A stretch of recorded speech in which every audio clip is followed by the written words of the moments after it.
Bonjour à tous. Aujourd'hui, petite vidéo pour vous parler de la culpabilité. Alors la culpabilité, c'est quoi? À quoi elle sert? Et surtout, comment je peux évoluer avec ce sentiment de culpabilité et du coup lâcher prise sur cette croyance. Alors la culpabilité, en fait, c'est un ressenti émotionnel très fort qui survient lorsqu'on va se juger soi-même responsable d'une entorse à nos propres valeurs. Alors ce ressenti peut être réel, malheureusement il est très souvent imaginaire. On va se rendre coupable de quelque chose qu'on aurait éventuellement anticipé et qui n'est absolument pas ancré dans la matière. Alors finalement ça va être un mélange de honte, un mélange de tristesse, de mépris, de colère, où finalement le regard de l'autre et le regard qu'on porte sur soi-même va jouer un rôle primordial. Alors la culpabilité, quel est son mécanisme? Ce qui compte en fait, ça ne va pas être la réalité de la faute qui a été commise ou pas. C'est surtout l'impression qu'aura la personne qui ressent de la culpabilité d'avoir enfreint des règles qu'elle s'était imposées. Alors les règles, c'est important d'en avoir. On a tous des valeurs.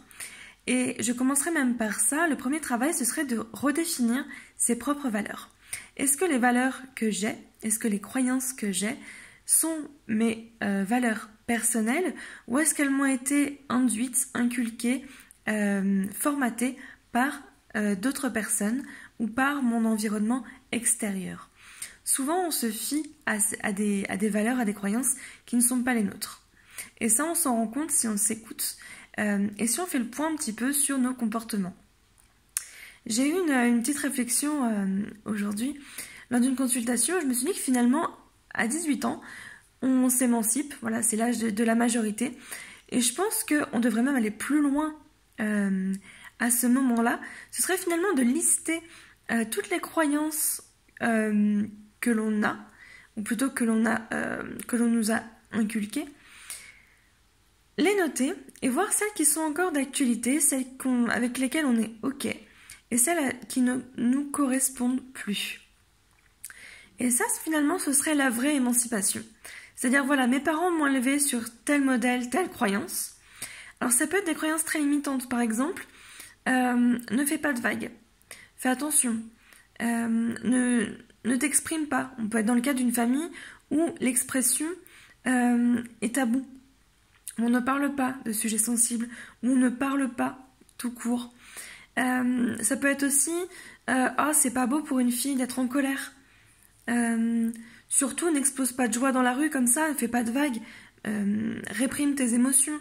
Enfin voilà, il peut y avoir tellement de croyances. On les liste et on se demande qu'est-ce qui est encore d'actualité et quelles croyances finalement on ne veut plus. Est-ce que je veux encore être brimée dans mes émotions? Est-ce que je veux me taire encore? Ou est-ce que j'ai besoin de m'exprimer? On peut brûler ce papier de croyances et se dire ok, c'est les croyances sur lesquelles j'ai été formatée, j'utilise ce mot fort volontairement, et finalement je souhaite aujourd'hui, je décide de me reprogrammer. Je me reprogramme en installant finalement dans mon logiciel, dans mon inconscient, de nouvelles croyances qui vont induire finalement de nouveaux comportements, qui seront beaucoup plus justes et beaucoup plus en adéquation avec la personne que je suis actuellement. C'est-à-dire que j'ai été formatée sur la croyance ne fais pas de vagues, reste discret, ne montre pas tes émotions. Je passe à la nouvelle croyance de je m'autorise à exprimer mes émotions, à vivre mes émotions comme je le souhaite. Je m'autorise à m'exprimer, je m'autorise à dire ce que je pense, etc. Et à partir de ce moment-là, sur cette feuille blanche sur laquelle on a écrit les nouvelles croyances, on va s'en servir un peu comme mantra et les relire un petit peu tous les jours ou très fréquemment.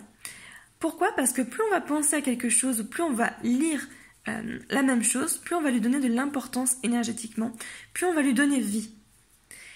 L'importance d'un mantra ou d'un talisman ou quoi que ce soit, c'est de le mettre face à soi et de le voir très souvent, dans un endroit de passage.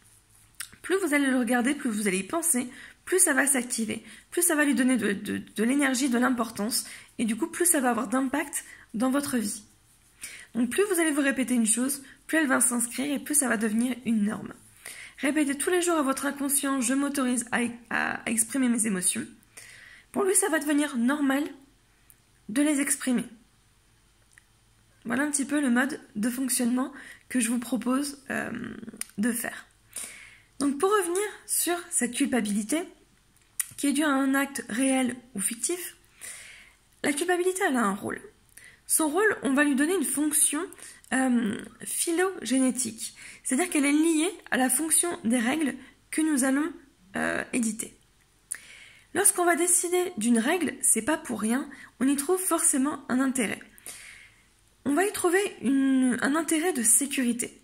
Quand on a des valeurs, quand on a des règles, on se sent plus en sécurité.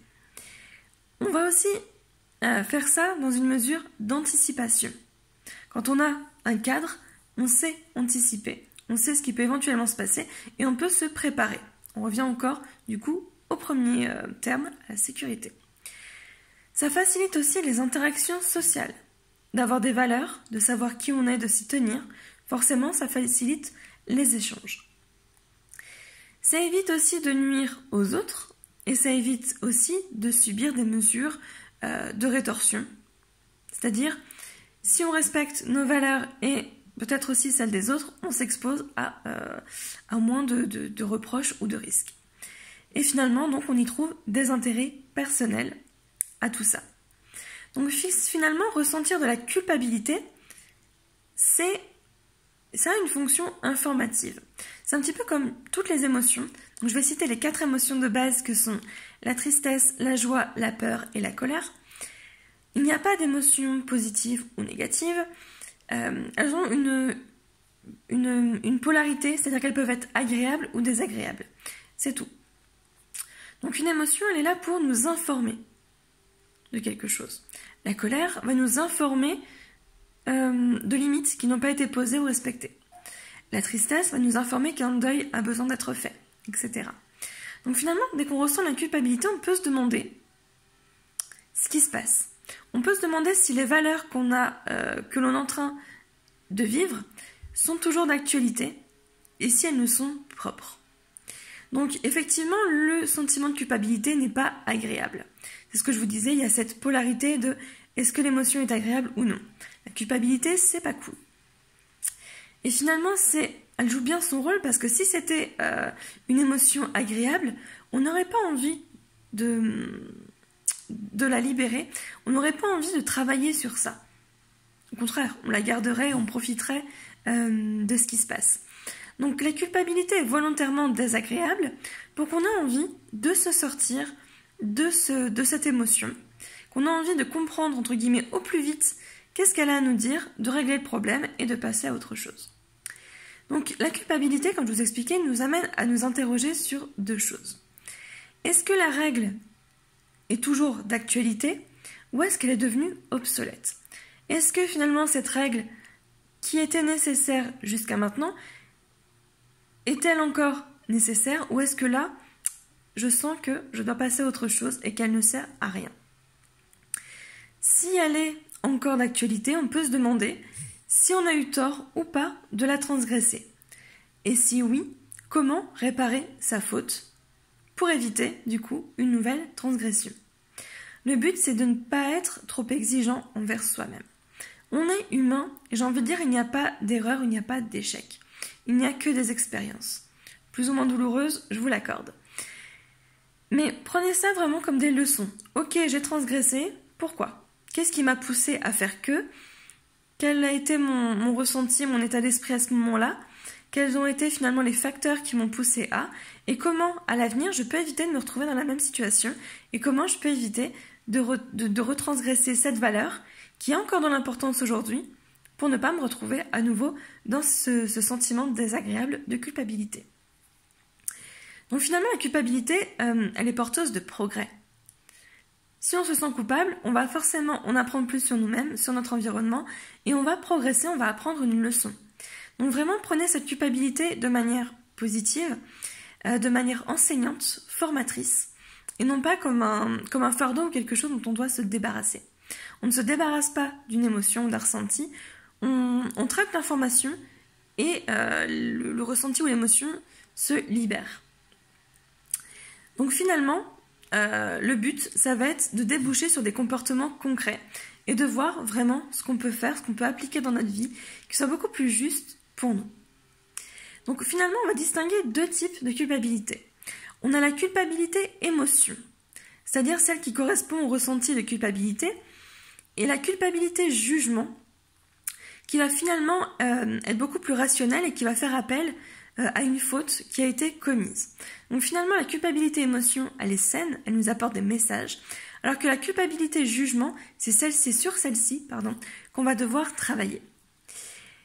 Pourquoi ? Parce que en plus de nous mettre un mal-être, c'est un lapsus, un mal-être intérieur, elle va aussi avoir de nombreux malaises extérieurs et physiques.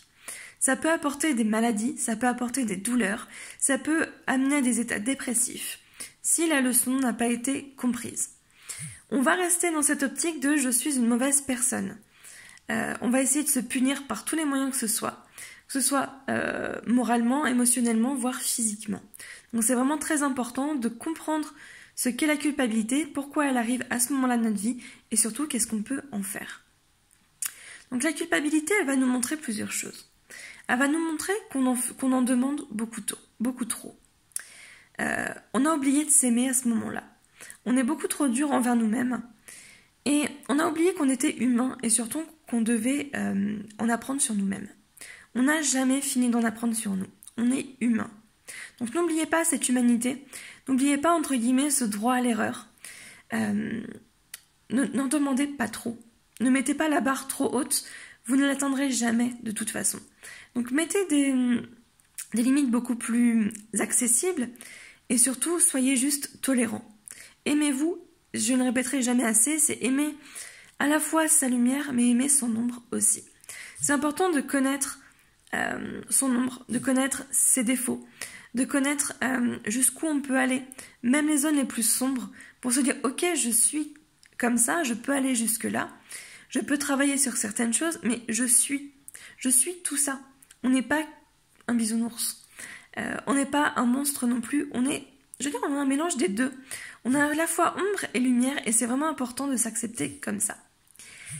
Ensuite, on attire l'attention sur le fait que on est responsable. On est responsable de tout ce qu'on fait. On est autonome, on est responsable.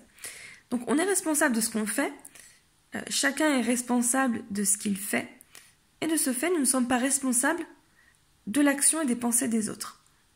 Je m'explique. Je prends une décision dans ma vie. Elle est juste pour moi. On sait très bien qu'on ne peut pas être aimé de tout le monde et qu'une même décision, même la meilleure décision possible pour nous, peut ne pas satisfaire l'ensemble de la population. Donc je prends une décision qui est juste pour moi et elle va blesser quelqu'un en face de moi. Je ne dois pas me sentir coupable. La question c'est, est-ce que j'avais l'intention de faire du mal ? Eh bien non. Je l'ai fait pour moi, je l'ai fait parce que c'était juste. Si la personne en face le prend mal, c'est parce que ça réveille en elle des choses. Je ne suis pas responsable de son mal-être. Je ne suis pas responsable de son malheur.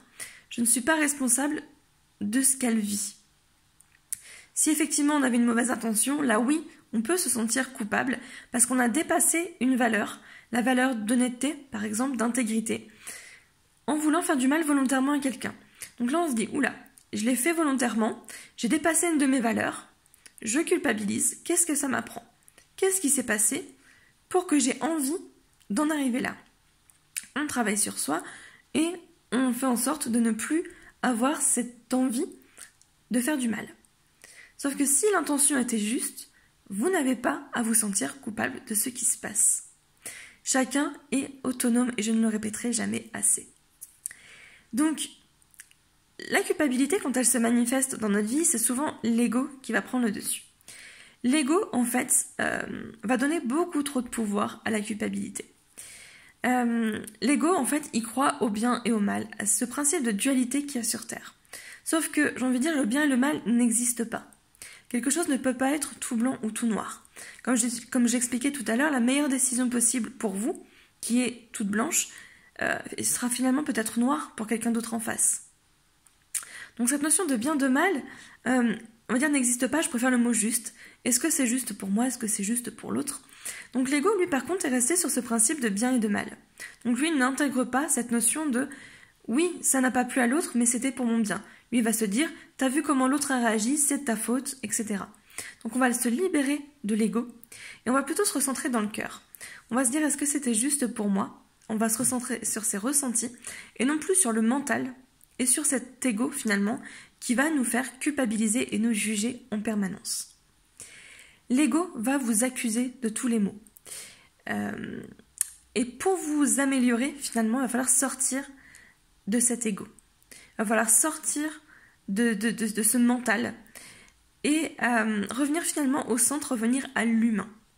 Donc finalement, j'ai envie de dire, l'antidote à la culpabilité, c'est la responsabilité. C'est la loi de la responsabilité. C'est-à-dire qu'en acceptant d'assumer l'intégralité de nos actions, on apprend à ce qui est plus intelligent pour nous ou non. On se dit, ok, je suis responsable de tout ce que je fais. Ben, ça induit que finalement, si j'ai pas envie que quelque chose se produise, ça vient de moi. Si j'ai pas envie de faire de mal, ça ne dépend que de moi. Si j'ai envie de faire telle chose, ça ne dépend que de moi. Vous êtes responsable de vos actions, mais pas de la façon dont les autres le prennent. Petite nuance. Donc, au lieu de considérer qu'une action est bonne ou mauvaise, au lieu de considérer qu'une action peut être un échec ou une erreur, soyez reconnaissant. Soyez reconnaissant de pouvoir utiliser cette responsabilité pour vous diriger vers une attitude beaucoup plus intelligente. Prenez ça comme une ressource. Prenez cette culpabilité comme une ressource. Prenez vos, entre guillemets, erreurs et échecs comme des ressources, comme des enseignements, comme des leçons.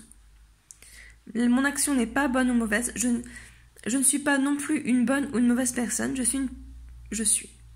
À la limite, on peut dire je suis une personne juste, honnête envers moi-même. On essaye d'oublier finalement ce principe de dualité et on va rester sur le principe de responsabilité. Voilà pour la culpabilité. C'est pas le mal du siècle finalement, comme on peut le penser. Voyez-le comme une information qu'il faut absolument traiter. Imaginez ça comme un recommandé, comme une lettre de mise en demeure si vous voulez. Si on ne l'écoute pas, forcément ça aura des conséquences. Sauf qu'ici les conséquences vont être morales, vont être psychologiques et vont être physiques. N'oubliez pas qu'un blocage émotionnel peut induire des souffrances, des dépressions, des burn-out, des maladies, des cancers, des douleurs chroniques et j'en passe. Donc on fait attention à ces émotions. On les écoute, on les ressent, on les libère. Ce sont des lettres. Vous ouvrez la lettre, vous voyez le message, vous traitez l'information, vous payez votre facture, vous la rangez et c'est terminé. Ben, c'est exactement la même chose avec les émotions. Que ce soit les 4 émotions de base et même du coup la culpabilité. J'espère que cette petite vidéo vous a plu et vous a un petit peu éclairé sur ce nouveau ressenti. Que ça va aussi vous permettre de vous en libérer efficacement. Que ça va vous permettre de poser des mots sur ce que vous ressentez. Pour comprendre un petit peu vos valeurs, vos comportements. Peut-être que ça vous donnera envie de faire ce petit exercice, de noter toutes les valeurs et les croyances de vos proches, de la société, de l'école, et de faire le tri dans tout ça, de savoir qu'est-ce qui est encore d'actualité pour vous, et pourquoi pas vous faire vos propres valeurs et vos propres mantras, vos propres comportements, vos propres croyances, pour redémarrer sur quelque chose de beaucoup plus juste pour vous. Voilà, bah écoutez, je vous souhaite une très très belle fin de journée, une belle fin de semaine aussi, et on revient très vite pour de prochains sujets. Prenez bien soin de vous et à très vite.